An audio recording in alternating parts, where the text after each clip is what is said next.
Ahora sí, vamos al estudio de la palabra de Dios, a la segunda carta del apóstol Pedro. Y mire, el tema que vamos a tratar es bien importante. Yo creo que todos nosotros estamos acostumbrados con las películas del fin del mundo, la idea generalizada de que este mundo se va a acabar, incluso las predicciones de algunos científicos sobre el calentamiento global, el asunto de que se va a incendiar el planeta, que se anuncia una catástrofe.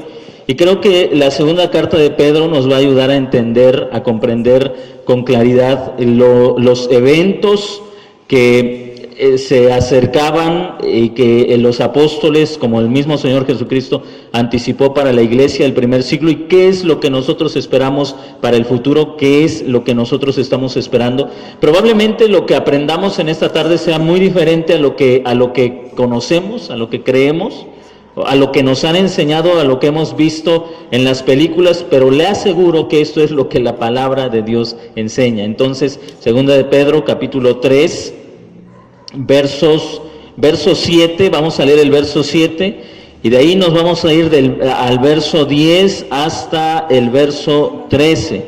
No vamos a terminar todos estos versículos, pero vamos a tratar de ver lo más importante sobre el tema. Segunda carta de Pedro, capítulo 3, verso 7, y de ahí nos vamos al verso 10 hasta el verso 13. Así que voy a hacer la lectura del verso 7, luego ustedes leen el 10 y terminamos en el verso 13. Verso 7. Pero los cielos y la tierra de ahora quedan reservados por la misma palabra, guardados para el fuego en el día del juicio y de la perdición de los hombres impíos. Verso 10, ustedes, por favor.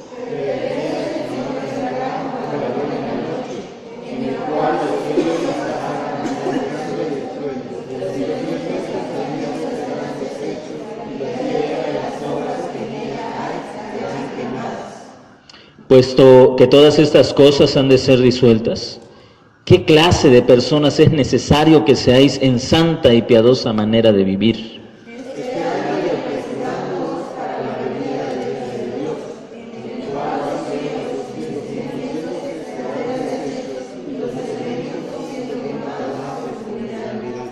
Pero según su promesa, esperamos nuevos cielos y nueva tierra en los cuales mora la justicia.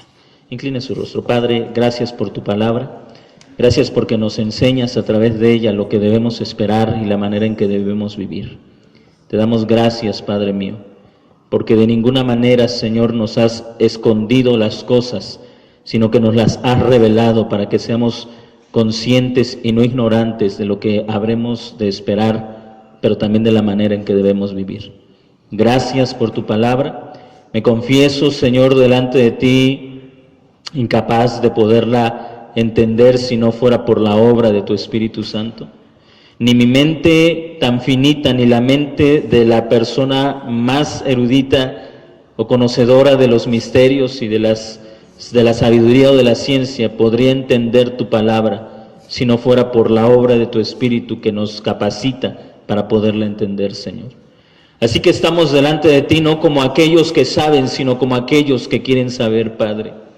Nos acercamos a ti no como los que han entendido todas las cosas, sino como los niños que sentados alrededor de algún anciano o de algún adulto escuchan con atención la voz de la sabiduría. Así tú, Señor, para nosotros.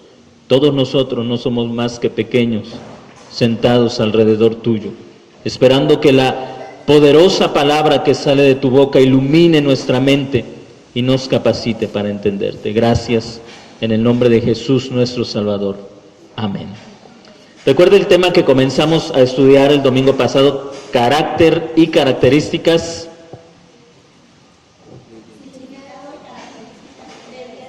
Exactamente. Es significado, ¿verdad? No carácter.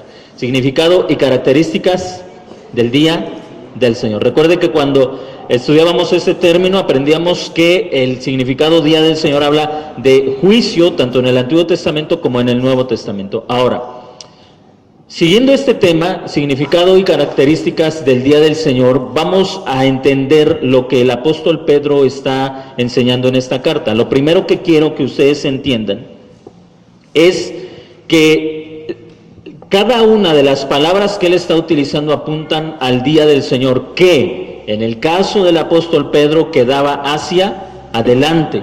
En el caso nuestro, según esta carta, queda hacia atrás, exactamente. En el caso del apóstol Pedro quedaba hacia adelante, en nuestro caso queda hacia atrás. Esto no significa que no esperamos la consumación de los cielos nuevos y de la tierra nueva, pero debemos entender que cuando el apóstol Pedro escribió, él escribía con un tono de algo que necesitaba ser conocido inmediatamente por la severidad, por la prontitud, por lo inminente de aquellos acontecimientos que estaban por venir principalmente en Jerusalén, pero que afectaron al mundo de aquel tiempo, al mundo de aquel entonces.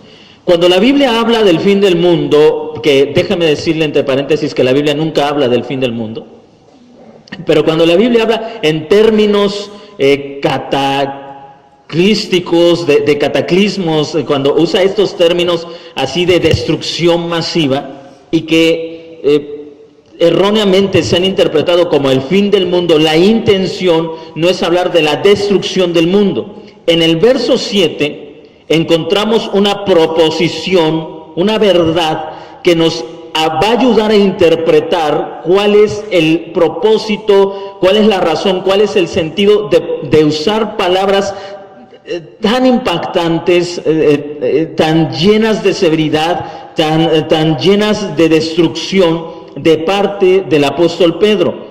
El verso 7 dice, por la misma palabra, los cielos y la tierra de ahora, por la misma palabra, están guardados por el fuego en el día del juicio, observe usted, en el día del juicio y de la perdición de los hombres impíos. Juicio y perdición de los hombres impíos. Una palabra que describe el día del Señor es exacta, o una frase que describe bien el día del Señor es esta frase: juicio y perdición de los hombres impíos. Todo lo que utiliza el apóstol Pedro, todo ese lenguaje donde nos dice que la tierra está guardada para el fuego, en el verso 10 donde nos dice que los cielos desaparecerán con gran estruendo, los elementos serán disueltos, la tierra y sus obras serán quemadas, dice Reina Valera 60, pero cuando lleguemos ahí vamos a ver que la palabra quemadas es una mala traducción. Y en el verso 12 dice que las cosas de las que habló anteriormente han de ser disueltas, y en el verso 12 dice que los cielos serán encendidos y se disolverán los elementos y siendo quemados se fundirán. Todo este lenguaje lleno de destrucción, este lenguaje tan apocalíptico, tan severo, tiene un propósito: mostrar la severidad y la realidad del juicio y la destrucción de los hombres impíos, el juicio y la perdición de los hombres impíos. Lo primero que quiero que entendamos, hermanos, es que Dios creó la tierra con el propósito de ser la morada del hombre, con el propósito de ser la morada de los seres humanos. Dios nos creó para habitar la tierra. No recuerdo, en la semana estábamos platicando con unos hermanos, no recuerdo si fue aquí en el discipulado, no recuerdo exactamente, pero les decía, ¿cuál sería el sentido de que Jesús muriera en la cruz del Calvario, viniera a redimir al hombre y prometiera la redención de la tierra para que al final de los tiempos la destruyera? ¿Tendría sentido? ¿Tendría sentido para usted tener algo que se está, no sé, acabando, lo lleva usted a reparar y una vez que pagó mucho dinero para esa reparación, dice, tírenlo ya? Le dirían, ¿y para qué gastaste tanto en eso? Mejor lo hubieras echado a la basura o lo hubieras tirado desde antes. ¿Para qué invertiste tanto tiempo si no pensabas quedarte con ello? No tendría ningún sentido Que el Padre diera la vida de su propio Hijo, que el Hijo muriera en la cruz sufriendo un cruel sufrimiento, un inimaginable sufrimiento, cargando el pecado y llevando la maldición que pesaba sobre la tierra, para que al final de los tiempos el Padre dijera, una vez que diste tu vida por los seres humanos y se ha redimido la tierra, ahora hay que destruirla. Es algo completamente irracional, ilógico. No habría congruencia. Así que nosotros tenemos que entender, hermanos, que la tierra fue creada con el propósito de que nunca dejara de ser habitada. Nosotros no esperamos el fin del mundo. No estamos esperando un calentamiento global, ni una era, ni otra era glacial, ni estamos esperando que los rayos UV quemen la capa de ozono y nos quemen a nosotros. No estamos esperando nada de eso. ¿Qué es lo que estamos esperando? Antes de entrar directamente al tema, como lo hemos visto ya, lo hemos consultado en otras ocasiones, la misma escritura, el apóstol Pablo en la carta a los Romanos, en el capítulo 8, verso 19, hasta el verso 23, 19 al 23. Romanos capítulo 8, versos 19 al 23. ¿Alguien tiene esta cita? Porque el anhelo ardiente de la creación es el aguardar la manifestación de los hijos de Dios, porque la creación fue sujeta a vanidad, no por su propia voluntad, sino por causa del que la sujetó en esperanza, porque también la creación misma será libertada de la esclavitud de corrupción a la libertad gloriosa de los hijos de Dios, porque sabemos que toda la creación gime a una, y a una de estas con dolores de parto hasta ahora, y no solo ella, sino que también nosotros mismos, que tenemos las primicias del Espíritu, nosotros también gemimos dentro de nosotros mismos, esperando la adopción, la redención de nuestro cuerpo. Personificando a la creación, ¿qué es lo que dice el apóstol Pablo que espera la creación? La regeneración, la redención. Dice el verso 21, la creación misma será liberada de la esclavitud de corrupción a la libertad gloriosa de los hijos de Dios. Verso 22, porque sabemos que toda la creación gime a una y a una sufre dolores de parto hasta ahora, y no solo ella, sino también nosotros. La creación, dice el apóstol Pablo, gime por ser liberada de la corrupción. Se da cuenta que la esperanza de la creación no es ser destruida, sino alcanzar la plenitud de la salvación. Así que, hermanos, nosotros no estamos esperando un fin del mundo. Hay toda una corriente apocalíptica dentro de la iglesia. En la actualidad muchas personas están retomando esa idea de que el mundo ya se va a acabar, de que van a pasar cosas terribles, y su argumento es nada más mira las noticias y ve qué cosas tan terribles están pasando, y luego situaciones que ellos consideran que son reales, que no sé, en internet va a encontrar usted cosas como las 7 trompetas que sonaron en Japón, o que los ángeles que aparecieron en China, o situaciones así que dicen el mundo se está acabando. Sin embargo, a la luz de la palabra de Dios, el mundo no se está acabando. Está avanzando hacia su redención. Ahora, ¿por qué si no esperamos el fin del mundo, como muchos lo están anunciando, por qué el apóstol Pedro utilizó este lenguaje? Observen 2 cosas que quiero aclarar para que nos vayan sirviendo de guía. Número 1, ni Pedro ni ninguno de los apóstoles esperaban que el mundo dejara de existir, porque en el mismo verso 13, él dice, pero según su promesa esperamos nuevos cielos y nueva tierra en las cuales mora la justicia. La esperanza de Pedro y la esperanza de la iglesia no es que dejara de existir el mundo para que ellos y toda la iglesia habitaran en el cielo. porque según el apóstol Pedro dice, según su promesa esperamos cielos nuevos y tierra nueva. Observe usted que él mismo se incluye, esperamos cielos nuevos y tierra nueva. Así que Pedro no está hablando del fin del mundo. Segundo, cuando la Escritura habla de nuevo, en ninguna manera se refiere a algo que es diferente a. Le voy a poner un ejemplo. Cuando usted compra ropa, por ejemplo, alguien le dice, tienes ropa nueva. ¿Qué significa eso? Que esa ropa que usted tiene es completamente diferente a la que tenía usted el día anterior o la semana pasada. Pero cuando la Biblia habla de nuevo, no está hablando de algo que en virtud de que no existía y ahora ha sido creado, sino algo diferente, aunque es esencialmente lo mismo, es diferente.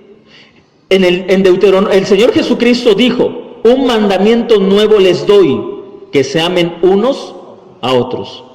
Pero si tú regresas al Antiguo Testamento, te vas a dar cuenta que en el Antiguo Testamento encontramos ese mandamiento. En Deuteronomio encontramos ese mandato. Ámense los unos a los otros. ¿Por qué entonces Jesús dijo que daba un mandamiento nuevo si ya existía ese mandamiento? La novedad del mandamiento no estaba en que nunca antes se hubiera dado, sino en la manera de vivirlo y de aplicarlo. La novedad de los cielos nuevos y de la tierra nueva no está en que vivimos en otro planeta, sino la diferencia en la manera en que nos relacionamos con Dios. Y eso lo vamos a ver en el desarrollo de este texto.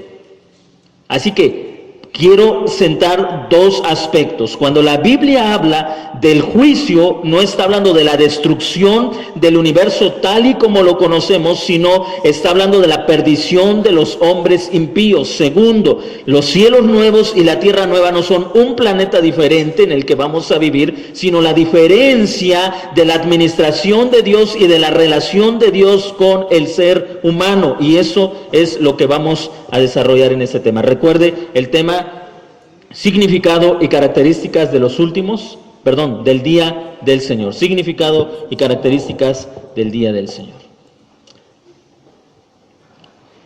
Verso 7, tenemos esta proposición: guardados para el fuego en el día de la perdición de los impíos. Así que el fuego en este versículo, 2 de Pedro 3:7, es señal y símbolo ¿de qué? De juicio. Guardados para el fuego, los cielos y la tierra de ahora quedan reservados por la misma palabra, guardados para el fuego en el día del juicio. Déjeme hacerle una pregunta. El apóstol Pedro está haciendo una analogía entre la destrucción de la tierra con el diluvio y la destrucción que se avecinaba. Quiero hacerle esta pregunta.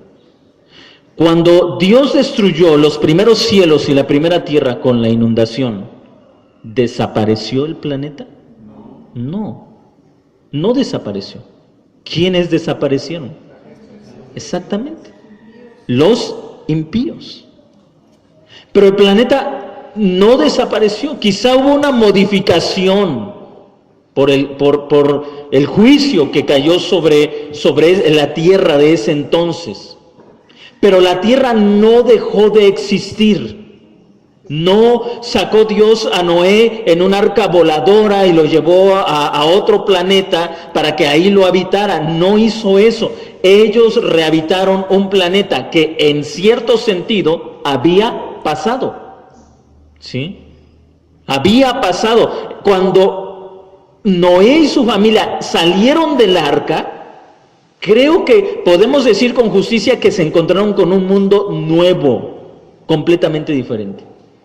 ¿Dónde estaban aquellos que insultaban a Noé cuando él era pregonero de la justicia? No estaban. ¿Dónde estaban los violentos de aquel tiempo? ¿Dónde estaban los homicidas? ¿Dónde estaban los ladrones, los violadores, la gente perversa? ¿Dónde estaban incluso los gigantes de aquellos días? No estaban. Habían entrado a cielos nuevos y tierra nueva, en el mismo planeta en un mundo diferente.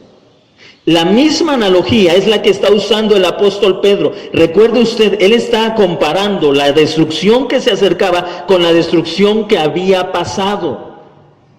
Algunos hermanos no le ven futuro a esta tierra y piensan entonces que la iglesia, que los cristianos van a vivir eternamente en el cielo. Otros hermanos que son un poco más atrevidos y me parece un poco más fantasiosos en sus especulaciones, ellos dicen que va a haber una ciudad cuadrada porque malinterpretan las profecías de Apocalipsis capítulo 21 y dicen que esa ciudad cuadrada va a estar suspendida en los aires, va a ser un cubo, y esa ciudad cuadrada suspendida en los aires va a ser habitada por los cristianos, por los creyentes. Esa es la nueva Jerusalén. Ahora, aquí lo importante es hasta dónde te da la imaginación para que tú entiendas esto. Pero nuestra intención es entender lo que el apóstol Pedro estaba escribiendo a la iglesia. Recuerde, tiene que ver con juicio sobre hombres impíos. Teniendo en mente esto, ahora podemos entender lo que dice el verso 10, en el cual los cielos desaparecerán con gran estruendo y los elementos se disolverán. Antes de ir con el tema de los cielos, quiero que entendamos lo que significa esta palabra, los elementos. Y me van a acompañar, hermanos, a estas porciones de las Escrituras. Por favor, Gálatas capítulo 4, verso 3, Gálatas 4, 9, Colosenses 2, 8,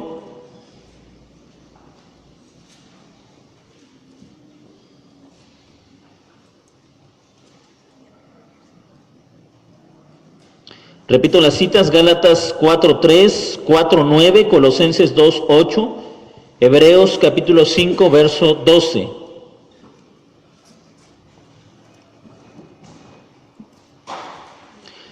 Estaba leyendo un comentario sobre este texto y el comentarista decía que aquí los elementos se refieren a las cosas que componen al planeta. El comentarista decía, por ejemplo, el agua contiene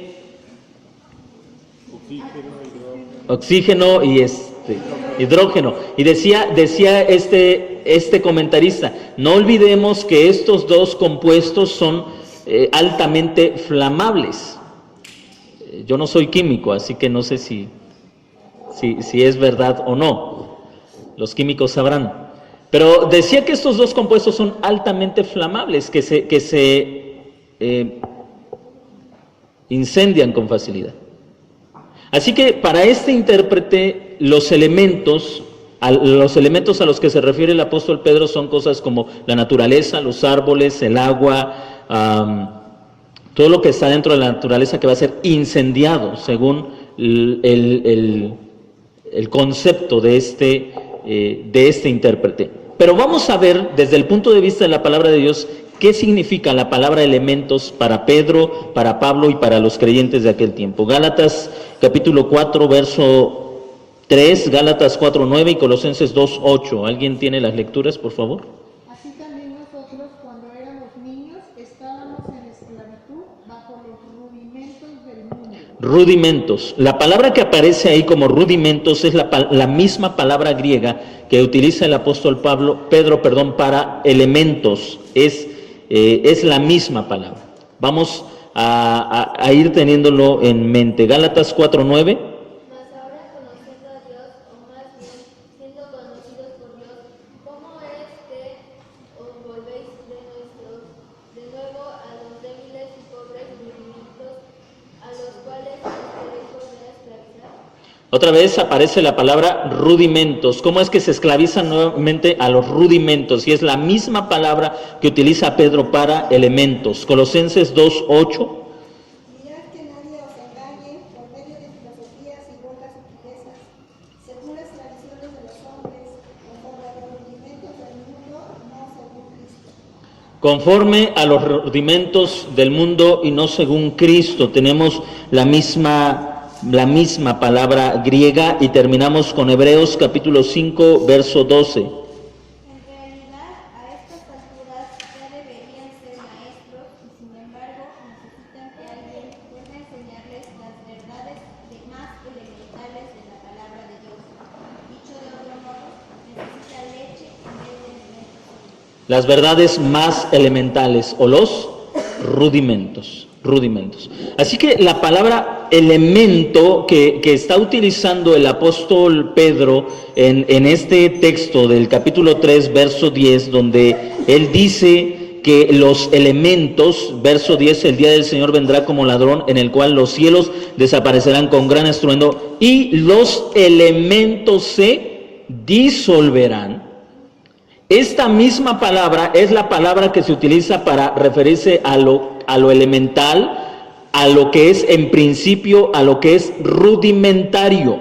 Ahora, hermanos, ¿qué es lo que está enseñando el apóstol Pedro? ¿Estará enseñando, como algunos creen, que todo lo que nuestros ojos ven ha de desaparecer? O mejor dicho, todo lo que los ojos de los creyentes del primer siglo veían iba a desaparecer, los ríos, el agua, los árboles, las plantas. ¿Esos son los elementos que iban a ser disueltos? Creo que no. En cada uno de los pasajes que acabamos de leer, tanto en Gálatas, en Colosenses y en Hebreos, los elementos son aquellas formas rudimentarias de tratar de servir al Señor. ¿Sí me está entendiendo? Ya sea que tengan que ver con la ley, ¿sí?, los débiles rudimentos de la ley, o ya sea con el paganismo griego, donde trataban de acercarse a Dios a través de intercesores como los ángeles, a través de reglas. Por ejemplo, en Colosenses capítulo 2 dice el verso que acabaron de leer, quiero que lo leamos. Vamos ahí a la carta de Pablo a los Colosenses. Y en el capítulo 2, observe usted las palabras en el verso 9, en el verso 8. Mirad que no haya quien os esclavice por medio de filosofías y huecas sutilezas, según la tradición de los hombres, conforme a los rudimentos del mundo y no según Cristo. En Colosenses 2:8, ¿cuáles son los elementos o los rudimentos? Filosofías, huecas sutilezas y tradiciones de hombres. Filosofías, huecas sutilezas y tradiciones de hombres. En el verso 20, nuevamente el apóstol Pablo enseña a la iglesia lo que son esos elementos. Si habéis muerto con Cristo a los elementos o a los rudimentos del mundo, Colosenses 2:20, ¿por qué como si vivierais en el mundo os sometéis a preceptos? Y aquí vienen los elementos. No uses, no comas, no toques, según mandamientos y doctrinas de hombres, cosas, observe usted lo que escribe Pablo, cosas que están todas destinadas a perecer. Cosas que están destinadas a perecer. Tales cosas tienen en verdad cierta reputación de sabiduría en una religión impuesta por uno mismo y en una falsa humildad y severo trato del cuerpo, pero no tienen valor alguno contra los apetitos de la carne. El apóstol Pablo dice que estos rudimentos de la tradición pagana estaban dispuestos o preparados a desaparecer, pero lo mismo sucede con la religión judaica, cuyo precepto giraba alrededor del templo: sacrificios, ofrendas, holocaustos, sacerdocio. En la carta a los Hebreos, el escritor a los Hebreos, dice que esas cosas estaban preparadas a desaparecer. No sé si está entendiendo hacia dónde lo quiero llevar.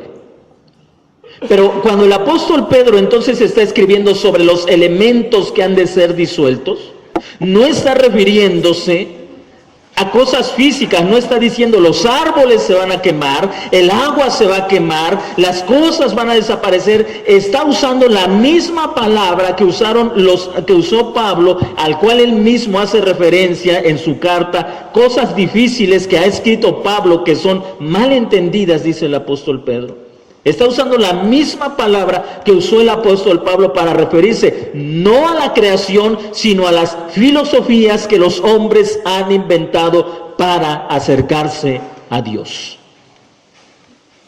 Cuando el apóstol Pedro entonces está utilizando este lenguaje lleno de imágenes, de fuego, de destrucción, el propósito principal es que el apóstol Pedro está enseñando a la iglesia que los impíos, junto con sus filosofías, han de ser destruidos en el día del juicio de Dios. Tenga usted en cuenta esto. Para todos aquellos que decían Jesús no es el Mesías, para todos los que negaban a Cristo, a Jesús como el Cristo, para todos aquellos que negaban en el primer siglo a Jesús como el Mesías enviado por Dios y decían, Él no vino o Él no es Salvador, Él no puede salvar a nadie, sigan ofreciendo sacrificios o adoren a los ángeles, esos hombres impíos en el día del juicio fueron destruidos y con ellos sus filosofías. Es decir, el Señor estaba diciendo, ni a ti te apruebo, apruebo al que tú niegas. ¿Sí está entendiendo la idea? La destrucción del primer siglo, la destrucción de tanto del judaísmo del primer siglo como del paganismo que estaba mezclado también, era el testimonio del Padre de decir que el único camino que Él había reconocido era Jesús, al cual todos los demás rechazaban. Jesús, el único camino.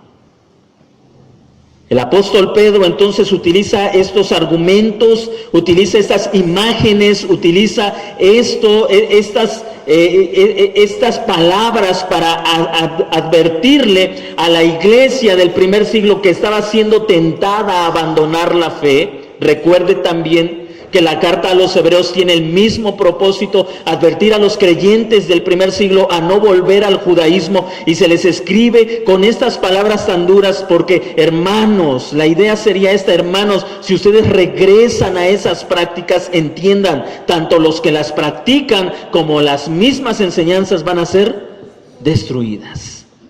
¿Dónde estarías poniendo tu confianza entonces?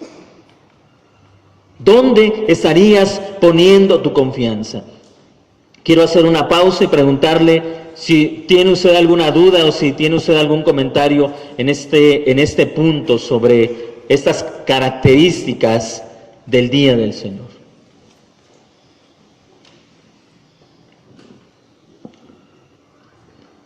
No sé si le esté quedando claro.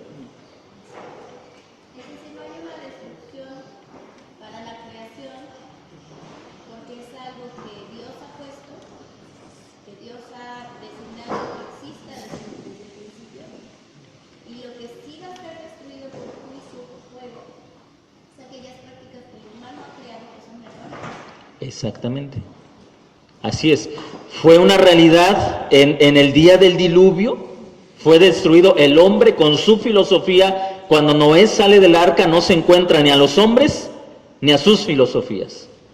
En cada juicio es destruido el hombre y sus filosofías, pero la tierra permanece.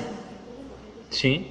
Lo mismo sucede en el juicio del año 70, es destruido Israel, sus rabinos, su templo, su sacerdocio, sus filosofías son destruidas, pero la tierra permanece. En el último día, cuando llegue a su clímax la redención, todas las filosofías que hoy operan desaparecerán, pero la tierra y los creyentes permanecerán.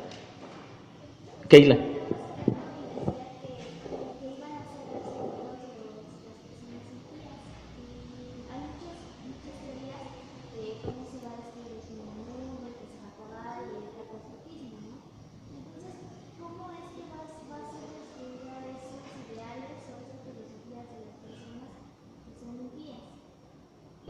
destruyendo a las personas. No, o sea, ella pregunta más bien, ¿qué va a pasar? O sea, si va a llover fuego. Yo me creo que esa es la pregunta, ¿no? ¿Cómo?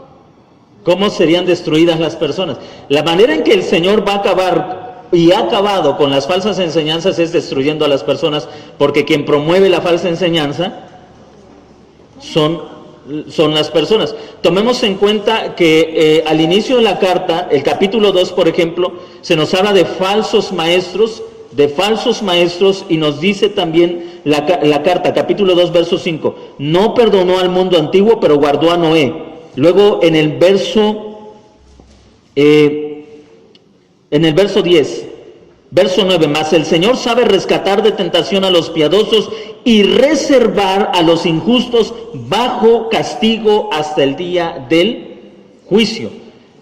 Lo que nos está enseñando el apóstol Pedro es que Dios ha preparado un destino inequívoco para los que creen algo diferente al Evangelio, es la destrucción total de ellos, en la tierra. ¿Cómo? A lo largo de la historia nos hemos dado cuenta que el Señor es bastante ingenioso en la manera que lo hace.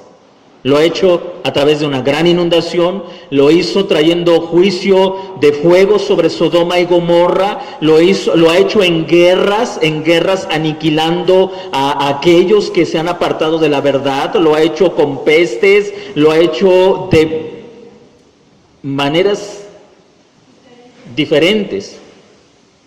¿Sí, hermana? Por ejemplo, destruyendo el templo, pastor, y ya no hay más adoración para acabar con esa adoración.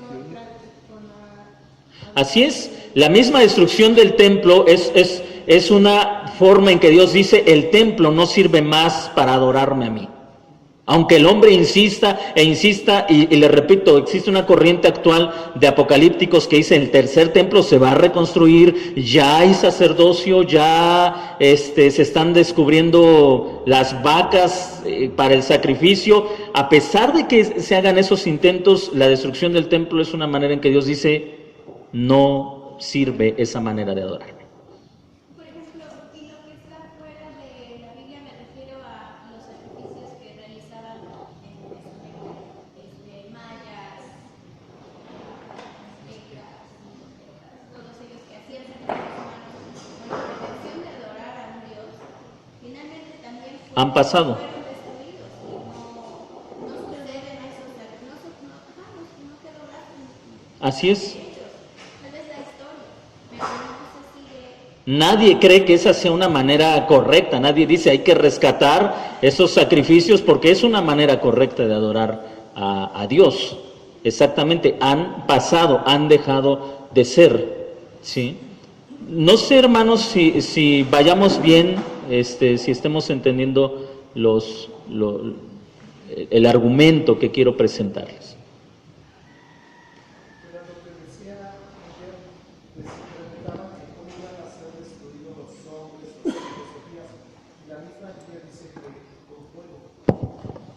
Sí. El fuego, recuerden que en el Antiguo Testamento el fuego siempre hace referencia a guerras. El Señor Jesucristo en el Evangelio de Mateo en el capítulo 24 habla acerca del oscurecimiento del sol, del enrojecimiento de la luna. Y en el Antiguo Testamento el fuego siempre es una señal de una guerra para traer destrucción. Así que el fuego aquí otra vez, quienes son muy futuristas dicen que al ser destruida la capa de ozono, los rayos van a comenzar a quemar a los seres humanos.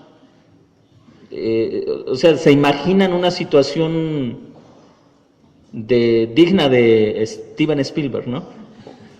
Pero no es eso a lo que está haciendo referencia la Escritura. El fuego hace claramente referencia a guerras. Es una manera que Dios trae sus juicios. Esta ha sido la manera en que Dios destruyó al antiguo pacto. ¿Cómo fue destruido Jerusalén y todo el sistema religioso en el año 70? Podemos decir por fuego, sí. Pero ese fuego fue provocado por guerra, sí. O por dignatarios, pastor, también ha traído Sí, todos estos reyes provocan guerras. Así es. Los mismos reyes provocaron guerras y esas guerras eran un juicio que Dios estaba derramando. Si ustedes notan entonces, cuando Dios trae juicio, no está destruyendo la tierra, sino que está destruyendo al ser humano. ¿Sí? No destruye la tierra, destruye al ser humano. Hace no sé si ya les platiqué, hace unos meses atrás que estábamos en la casa del pueblo, andábamos limpiando y mi hijo encontró un periódico de no sé qué año, donde en este periódico afirmaban que para el 2012, a causa del calentamiento global, el volcán Popocatépetl ya no iba a nevarse más. 2012. Mi hijo encontró el periódico en el 2016 y sus advertencias no tuvieron sentido. La gente sin Cristo espera el fin del mundo. Están esperando el fin del mundo. Lo trágico es que muchos cristianos están esperando el fin del mundo. Pero nosotros los creyentes, ni el apóstol Pedro esperaban el fin del mundo. Ellos esperaban la consumación, pero nosotros tenemos una promesa: cielos nuevos y tierra nueva, donde mora la justicia. Ahora, ¿a qué se está refiriendo? Cuando el apóstol Pedro hace esta referencia, probablemente se esté refiriendo a Isaías capítulo 65. Isaías capítulo 65. En el verso 17 dice: porque he aquí, yo creo nuevos cielos y nueva tierra.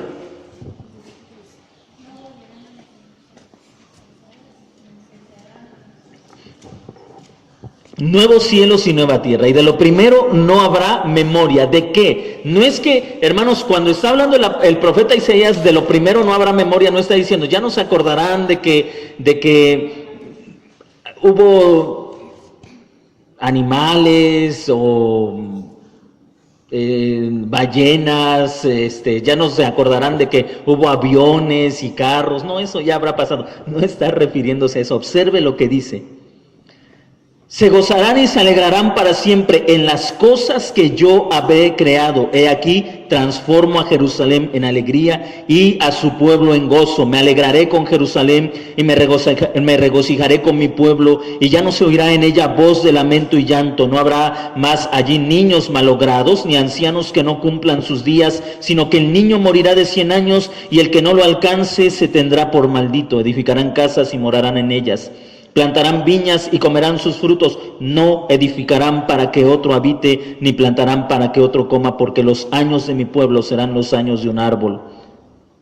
Y mis escogidos disfrutarán plenamente la obra de sus manos. No trabajarán en vano, ni parirán hijos para súbita ruina, porque son la simiente bendita del Señor y su descendencia con ellos. Y acontecerá que antes que clamen, yo responderé. Cuando todavía estén hablando, yo ya habré oído. El lobo y el cordero serán apacentados juntos. El león comerá paja con el buey, y el polvo será el alimento de la serpiente. No harán daño ni destruirán en todo mi santo monte, dice el Señor. Si usted observa, los cielos nuevos y la tierra nueva tienen muchas cosas que son semejantes a los pasados. ¿Cómo qué? Hay nacimientos y hay muerte.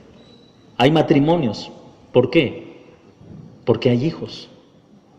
Hay trabajo. ¿Por qué? Porque esta gente edifica casas, planta viñas. Entonces, ¿a qué se refiere el Señor con nuevos cielos y nueva tierra? Mire lo que dice Apocalipsis capítulo 21.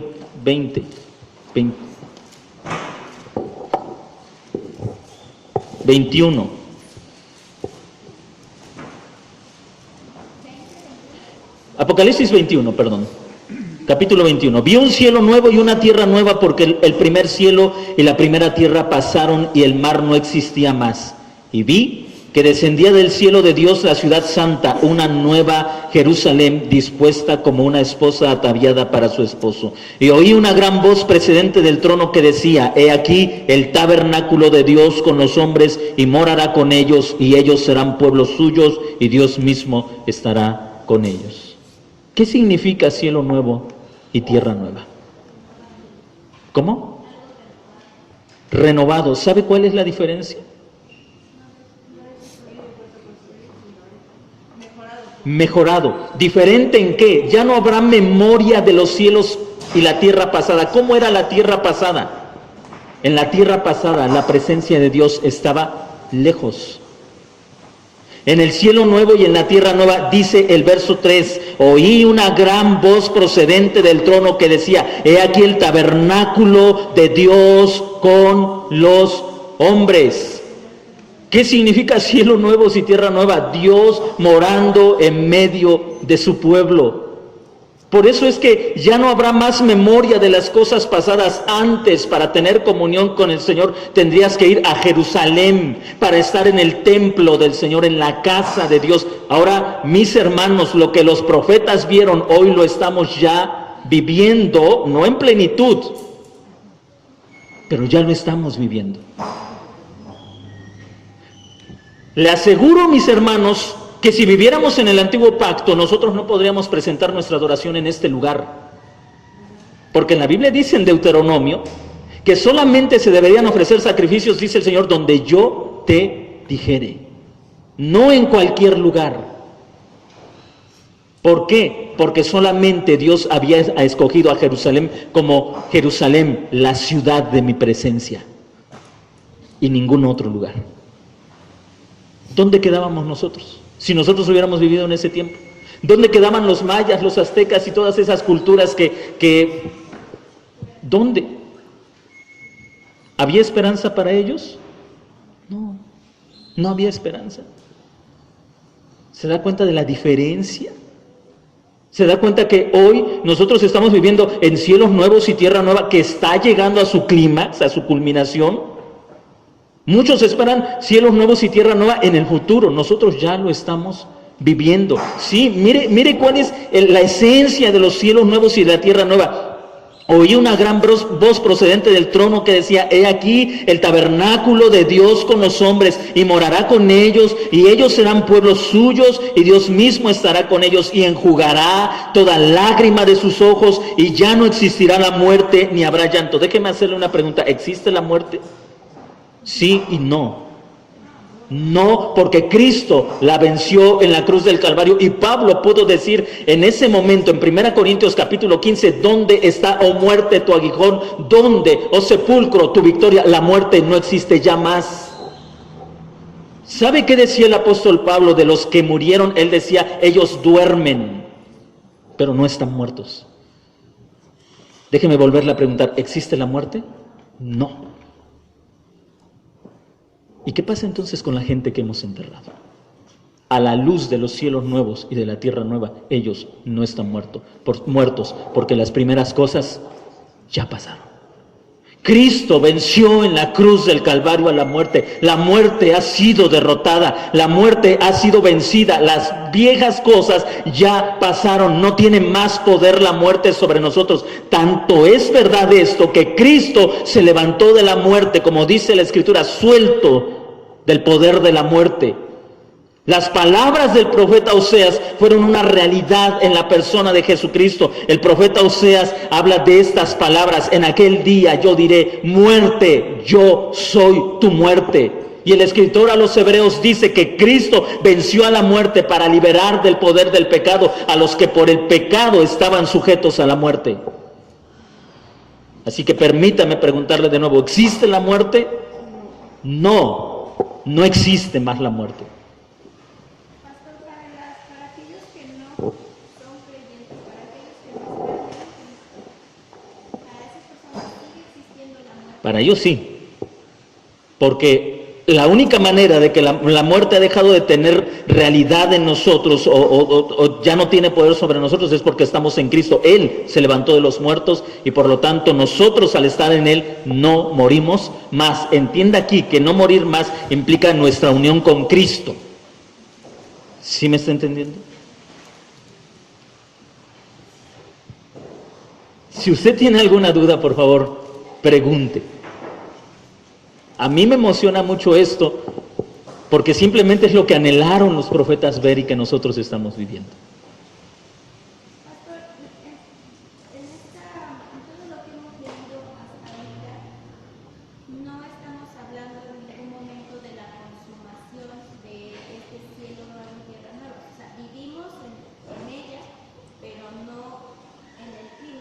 Exactamente.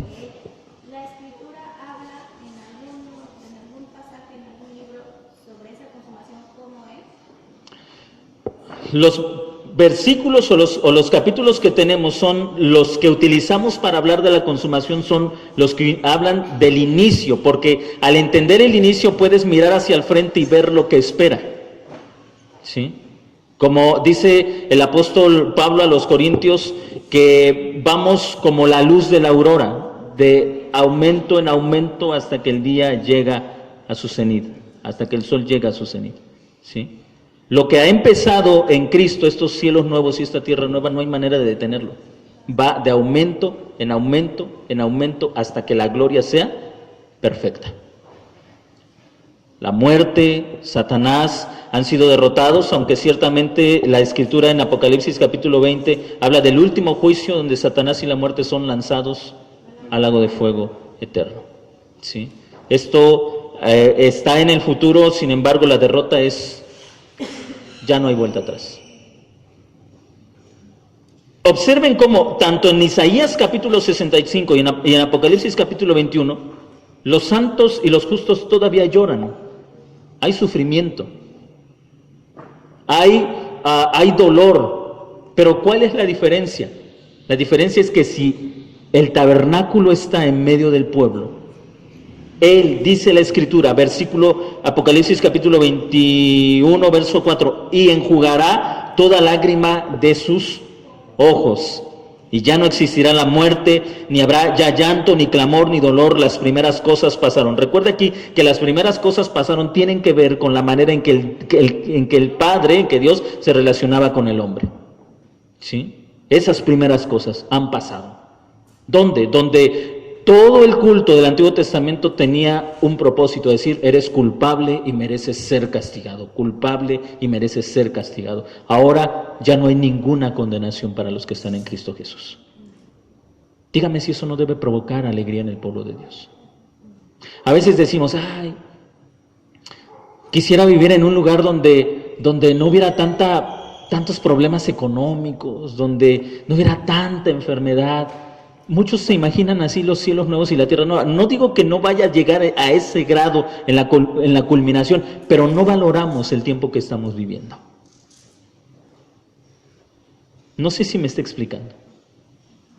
En lugar de decir, gracias Señor, porque ya no estoy bajo condenación.